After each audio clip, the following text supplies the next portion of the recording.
So hey everyone, what's up and welcome back to my YouTube channel. I hope you all are doing really amazing. I am Rohan Parik and make CA Final Student too, and in this video I'm going to share my own strategy that I followed during my CA Intermediate Gen 25 exams, जिससे कि मेरे को help हुई costing के अंदर एक exam से score करने की। एंड इस वीडियो में सब कुछ डिस्कस करने वाला हूँ, जैसे कि मैंने रिविजन्स कैसे करी थी, क्या क्या गलतियाँ मैंने पहले अटेम्प्ट में करी थी जो मैंने इस बार इंप्रूव करी, एंड कौन कौन से वो चैप्टर्स है जिसमें मैंने ज़्यादा फोकस किया था जिससे कि मेरे मार्क्स थोड़े बहुत ज़्यादा इंक्रीज हो गए। तो without wasting any time let's get started. तो सबसे पहले बात कर लेते हैं कि मैंने क्लासेस कहाँ से ली थी, पढ़ाई कहाँ से करी थी। तो मैं आपको बताना चाहूँगा कि मैंने कहीं से भी इस बार क्लासेस नहीं ली थी कॉस्टिंग के लिए। एंड जो मैंने पढ़ाई करी थी अपनी वो मैंने सेल्फ स्टडी करी थी, ऐसे मॉड्यूल को रेफर किया था। बस एक मैंने एडिशन चीज़ जो करी थी वो मैं ऑलरेडी आपके साथ डिस्कस कर चुका हूँ पहले की वीडियोज़ में, जो कि थी मैंने जो नमित अरोरा सर के बूस्टर बैच था कॉस्टिंग के लिए Gen 25 का, वो अटेंड किया था, जो कि लाइव यूट्यूब पे उन्होंने अपने चैनल पर डाला हुआ था। बस वो अटेंड किया था। एंड बाकी जो था वो मैंने सेल्फ स्टडी की थी ICA मॉड्यूल से। एंड बाकी मेरे को जो नमित अरोरा सर की जो बूस्टर बैच था उससे बहुत ज़्यादा हेल्प हुई थी अपने प्रिपरेशन के टाइम पे। एंड अगर अब मैं बात करूँ कि मैंने पिछले अटैम्प्ट तक क्या क्या गलतियाँ करी थी, जो कि ये सब अटैम्प्ट मैंने इंप्रूव करी है, तो मैं बोलना चाहूँगा कि जैसे मैं पिछले अटैम्प्ट तक सोचता था कि जैसे एडवांस अकाउंट जैसा सब्जेक्ट है ना, इसमें अपन ज़्यादा से ज़्यादा क्वेश्चन करके अपने प्रैक्टिस कर सकते हैं और एक आंसर राइटिंग करके अपना जो प्रिपरेशन है वो कर सकते हैं। मैं वैसे ही अपने आप को कॉस्टिंग में ही प्रिपेयर करता था। एंड वही सबसे मेरी बड़ी गलती थी, क्योंकि यार कॉन्सेप्ट क्लैरिटी होना कॉस्टिंग के अंदर बहुत ज़्यादा इंपॉर्टेंट है। एंड ये चीज़ मेरे को इस अटैम्प्ट में रियलाइज़ हुई, क्योंकि यार आप कितने क्वेश्चन सॉल्व करो, क्वेश्चन सॉल्व करना अच्छी बात है, लेकिन अगर आपके पास कॉन्सेप्ट क्लैरिटी नहीं होगी तो उस क्वेश्चन सॉल्विंग का कोई फ़ायदा नहीं होगा। ये चीज़ मेरे को इस अटैम्प्ट में समझ आ गई थी, इसलिए मैंने अपने कॉन्सेप्ट पे ज़्यादा फोकस किया एंड उनको स्ट्रॉन्ग किया, जिससे कि मेरे को क्वेश्चन करते वक्त ज़्यादा दिक्कत आई नहीं। एंड अगर मैं बात करूँ कि कैसे क्या मैंने स्ट्रेटजी बनाई थी, क्या प्लान्स थे मेरे एग्जाम्स में, तो मैंने ऐसा प्लान किया था कि जैसे मैंने एटलीस्ट 2 से 3 बार तो रिवाइज करना ही है पूरे कोर्स को एग्जाम से पहले तक। तो मैंने स्टार्ट किया था छोटे छोटे चैप्टर्स से, जैसे मटेरियल हो गया, लेबर हो गया, एंड जो प्रोसेस कॉस्टिंग हो गया, एंड कॉस्ट शीट हो गया। ऐसे 4-5 चैप्टर से मैंने अपने जो प्रिपरेशन था उसको स्टार्ट किया था। एंड इसके बाद मैंने कहा था overhead costing, ABC costing, service costing, marginal costing, and सबसे लास्ट में स्टैंडर्ड कॉस्टिंग। एंड सबसे ज़्यादा प्रॉब्लम भी स्टैंडर्ड कॉस्टिंग में ही आई थी, जिसके लिए मैंने वीडियोस देखी थी नमित अरोरा सर की बूस्टर बैच वाली। एंड उसमें ना सर ने एक मतलब शॉर्टकट तरीके से हर चीज़ को सॉल्व करा रखा था। जैसे अपना फिक्स्ड ओवरहेड वेरिएंस है, उसके लिए भी सर ने शॉर्टकट्स बना रखे थे। तो उस वीडियो से मेरे को थोड़ा उस चैप्टर्स में कॉन्फिडेंस आने लगा। एंड उसके बाद मैंने PYQ सॉल्व किए तो थोड़ा बहुत कॉन्फिडेंस बूस्टअप हुआ था।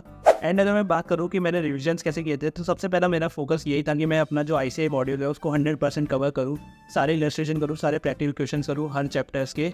एंड जो मेरा फर्स्ट रिवीजन था उसमें मैं ऐसे करता था कि जो जो चैप्टर मैं करता जा रहा हूँ, जैसे मैंने मटेरियल चैप्टर का रिवीजन किया तो मैंने सारे इलस्ट्रेशन, अपने जो इलस्ट्रेशन और बैक क्वेश्चन है उसको सारे हैंड रिटन प्रैक्टिस से किए। सारे चैप्टर्स के लिए मैंने ऐसे फॉलो किया था कि मैं सारे चैप्टर्स के इलस्ट्रेशन और क्वेश्चंस एक बार तो हैंड रिटन प्रैक्टिस करके ही जाऊँ। जब मैं फर्स्ट रिवीजन कर रहा था ना अपना, तब मेरे को जो प्रॉब्लम्स आती थी किसी भी इलस्ट्रेशन या क्वेश्चंस में, तो मैं या तो उस लाइन को अंडरलाइन कर लेता था या हाईलाइट कर लेता था, या उस क्वेश्चन या इलस्ट्रेशन को मार्क कर लेता था अपने सेकंड रिवीजन के लिए, जिससे कि मेरे को पता चल जाए कि मेरे को ये वाला क्वेश्चन तो अपने हाथों से लिख के प्रैक्टिस करके जाना ही जाना है। एंड जो मैंने सेकंड रिवीजन किया उसमें मैंने ऐसे करा था कि जैसे मैंने सारे इलस्ट्रेशन और क्वेश्चन वापस से सॉल्व किए थे, बट जो मैंने मार्क करे थे ना फर्स्ट रिवीजन में कि मेरे को इस क्वेश्चन या इलस्ट्रेशन में दिक्कत आ रही है, उनको बस मैंने हैंड रिटन प्रैक्टिस किया था। बाकी जितने बचे हुए क्वेश्चन या इलस्ट्रेशन थे उसको मैंने ऑडिट बेसिस पे टैली करके रिवाइज किया था। एंड थर्ड और फाइनल रिवीजन में मैंने क्या किया था कि मैंने किया था ICA मॉड्यूल के सारे इलस्ट्रेशन और क्वेश्चन को ऑडिट बेसिस पे टैली करके रिवाइज किया था। एंड उसके बाद जो सर का नमित अरोरा सर की जो बूस्टर बैच वाली वीडियोस थी उनको देखा था। एंड उसमें जो सर ने क्वेश्चन कराए थे उनको अच्छे से करा था। एंड चूँकि उसमें ना सर ने ऐसे करा रखे थे कि जैसे पिछले अटैम्प्ट के क्वेश्चन भी उसमें कवर करा रखे थे, RTPs के इंपॉर्टेंट क्वेश्चन भी थे, MTP के इंपॉर्टेंट क्वेश्चन थे। तो उस दूसरे बैच की PDF वगैरह में सब कुछ कवर करा रखा था सर ने, सारे तरीके के क्वेश्चन करा रखे थे, सारी तरीके की एडजस्टमेंट करा रखी थी, जिससे कि हमारा सारा 100% कवरेज हो गया था सिलेबस का। एंड ये सब करने के बाद मैंने कहा था latest RTP, latest MTP, and थोड़े बहुत जो क्वेश्चंस मैंने मार्क करे थे एग्जाम से पहले रिवाइज करने के लिए, उन क्वेश्चन को एक बार हैंड रिटन प्रैक्टिस कर लिया था, ताकि जो एग्जाम में स्पीड है ना वो बनी रहे, अच्छे से मेंटेन कर सकूँ स्पीड को। एंड एक चीज़ का जवाब मैं और देना चाहूँगा कि जैसे बहुत लोगों ने कमेंट किया था मेरी वीडियोस पे कि क्या अगर नमित अरोरा सर की वीडियोस जो बूस्टर बैच वाली वीडियोस है सिर्फ उसको देख के तैयारी करें तो क्या हम एग्जाम के लिए अच्छे से प्रिपेयर कर सकते हैं। तो उसका जवाब मैं देना चाहूँगा कि बिल्कुल कर सकते हैं, क्योंकि यार नमित अरोरा सर की जो बूस्टर बैच की वीडियोज़ है ना, तो चाहे उन्होंने हर चैप्टर को जैसे स्टार्टिंग में पढ़ाते ना, जीरो से पढ़ाते ना कॉन्सेप्ट को, वैसे उन्होंने अपने जो उस बूस्टर बैच की हर वीडियो में समझा रखा है, हर चैप्टर को अच्छे से समझा रखा है, हर एक कॉन्सेप्ट को उन्होंने अच्छे से रिवाइज करा रखा है। तो अगर आप चाहे रिवीजन कर रहे हो या पहली बार पढ़ रहे हो, तो आप उनकी वीडियोज़ को रेफर कर सकते हो। अगर आपके कॉन्सेप्ट अगर स्ट्रॉन्ग है और आपने क्लासेस नहीं ली है और आप उनसे पढ़ाई करना चाहते हो तो बिल्कुल कर सकते हो। एंड रिवाइज करने के लिए तो बेस्ट वीडियोज़ है वो मेरे अकॉर्डिंग तो। एंड अब फाइनली बात कर लेते हैं वो कौन से चैप्टर से जिस पे मैंने ज़्यादा फोकस किया था, जिससे मेरे मार्क्स इंक्रीज़ हो गए और एग्जामिशन आया। तो मैं बात करता हूँ जैसे मटेरियल चैप्टर हो गया, लेबर चैप्टर हो गया, कॉस्ट शीट हो गई, प्रोसेस कॉस्टिंग हो गया, ओवरहेड हो गया और एबीसी कॉस्टिंग हो गई।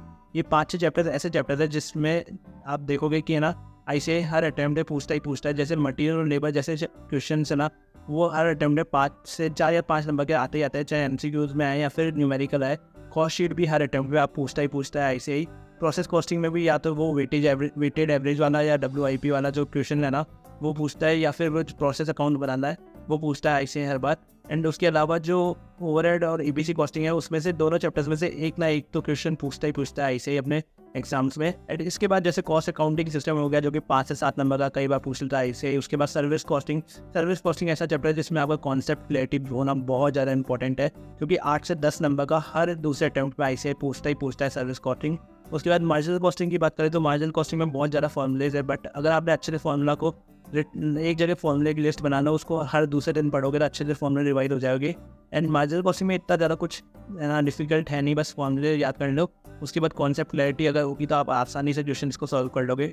बच्चा स्टैंडर्ड कॉस्टिंग मानते हैं, स्टैंडर्ड कॉस्टिंग को डिफिकल्ट है, लेकिन मैं आपको ऐसा बिल्कुल नहीं बोलूँगा कि इग्नोर आउट कर दो उसको बिल्कुल। बट मैं ऐसा बोलूँगा कि आप जितना हो सके उसको अच्छे से प्रिपेयर करो, उसके ज़्यादा से ज़्यादा सम सॉल्व करो, उसके ज़्यादा से ज़्यादा क्वेश्चन प्रैक्टिस करो, ताकि आपका कॉन्फिडेंस बन जाए। एंड एक चीज़ और मैं आपके साथ स्टार्टिंग में शेयर करना भूल गया कि जो मैं फर्स्ट रिवीजन कर रहा था ना अपना, तो उस टाइम में मैंने एक अलग से डायरी बना रखी थी फॉर्मूलेज के लिए। जैसे हो गया मटेरियल चैप्टर में जितने भी फॉर्मूले हैं तो मैं उस डायरी में लिख लेता था उस चैप्टर के फॉर्मूले। ऐसे हर चैप्टर के लिए मैंने उस डायरी में अपने फॉर्मूले लिख लिए थे। एंड उस फॉर्मूले को मैं रोज़ पढ़ता था थोड़ी देर के लिए, जिससे कि क्या है मेरे फॉर्मूले रिटेन रहते थे दिमाग में। आप ये भी ट्राई कर सकते हो अपने एग्जाम्स में, आपके लिए बहुत हेल्पफुल रहेगा ये। तो आज की वीडियो को रखते हैं बस यहीं तक। एंड यार मैं जो नमित अरोड़ा सर की वीडियोज़ का लिंक था वो अपने डिस्क्रिप्शन में डाल दूँगा। एंड टेलीग्राम को भी याद से ज्वाइन कर लेना, उस पर बहुत सारी अपडेट्स एंड बहुत सारे रेलिवेंट कंटेंट आपको देखने को मिल सकता है अपने एग्जाम्स के लिए। बाकी इस वीडियो को रखते हैं यहीं तक एंड मिलते हैं नेक्स्ट वीडियो में। Thanks for watching.